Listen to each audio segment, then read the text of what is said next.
What's up, guys? Got another lesson here for you. I am gonna keep working on the diminished stuff. Lounge Your Room Lizard Chapman 5423, Australian. Good lesson, mate. Appreciate you from Australia. That's pretty awesome. Wanting to look at incorporating a 4 and a 5 chord. Basically, the last lesson I talked just about that diminished scale and how it works over the 1 chord. So this lesson we're going to talk about a little bit how to treat the 4 and the 5 chord. So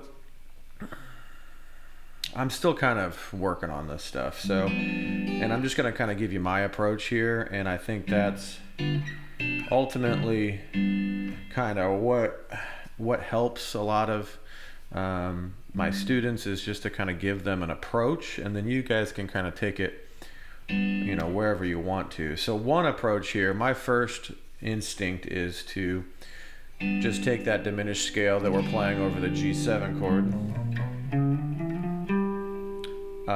and just apply it to the C. Now we're not going to play the G diminished, we're going to play that same diminished scale, but we're going to do it over the C chord, the same scale.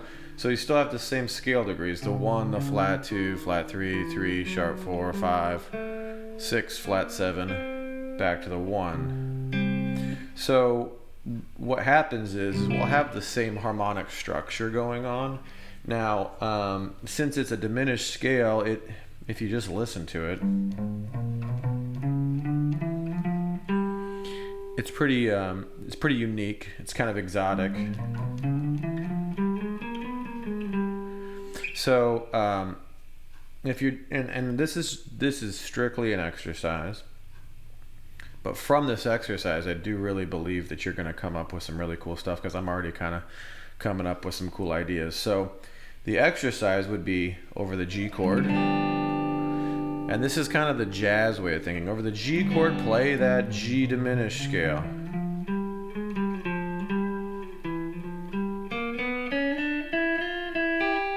And then over the C chord, play the C diminished, and then the G, and so forth. And then you get to the D, the 5 chord,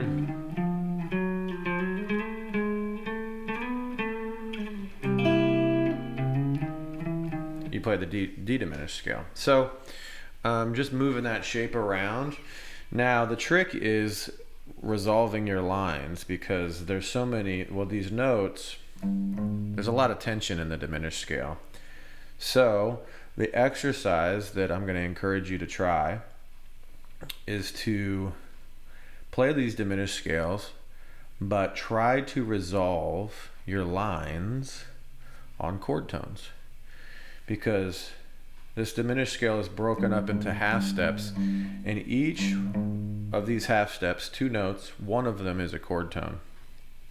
So I'm going to go ahead and play, and I'm going to try to resolve some of this stuff, and part of this is just going to be a listening exercise for you. So let's see what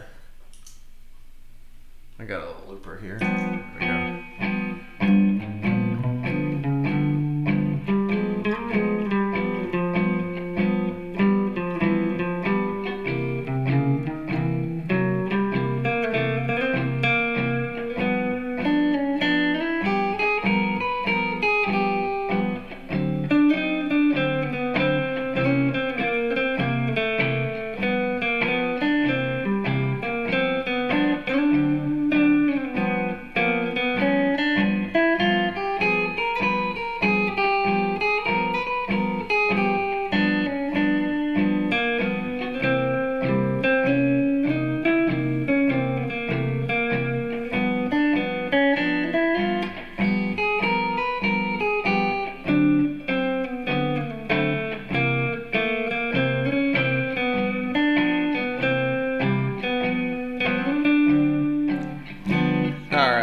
So you can kind of hear some of that stuff. Now, at the very end, the chords are moving kind of quick.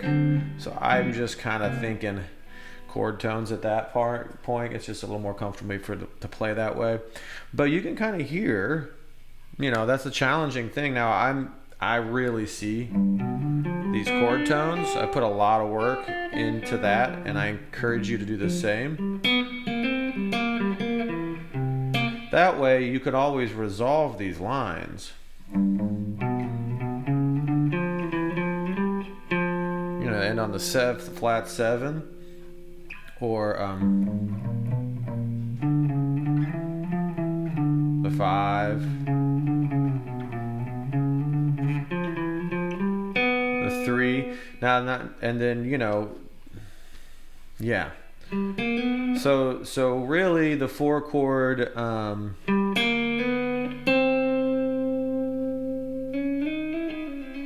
Yeah. It's still, I'm still kind of a work in progress with this. So, but I would just encourage you to do that as an exercise. So then eventually, I'm going to do one more little example for you. Eventually, what you really want to be able to do, and what I'm kind of understanding about this diminished scale, is to use it for tension only. In other words, play bluesy, and then you want to spice it up a little bit with some tension. And you can use these diminished scale ideas. Okay, so let me try to just do kind of more of a standard blues kind of, and then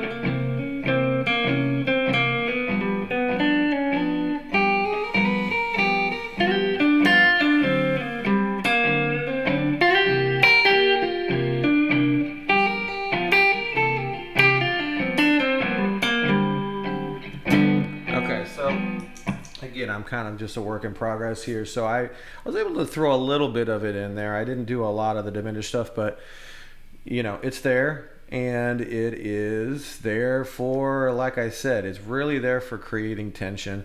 And I think Robin Ford was using it a lot going into the 4 chords. So that's where you got that.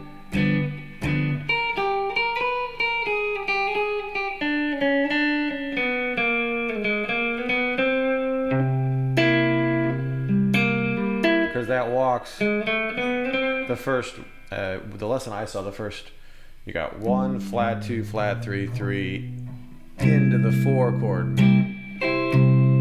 So you can do that. Or, nope.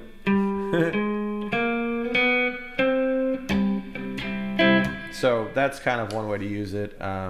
But again, I would encourage you to do that exercise. Just play the diminished scale over G, over the G1, or the G7 chord, the 1 chord, the C1 over the C, and then,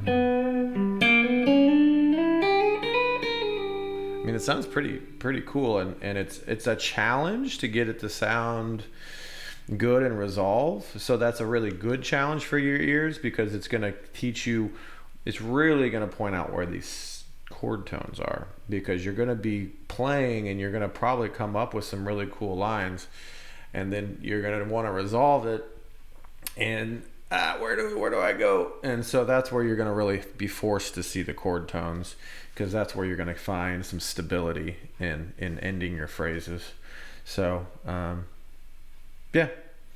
Anyway, I hope this helps, and I'm really digging the comments. If you guys have any other questions about any of this stuff, I definitely am fascinated with all forms of music. So everything is fair game here, and yeah, hope you have a wonderful day. Peace out.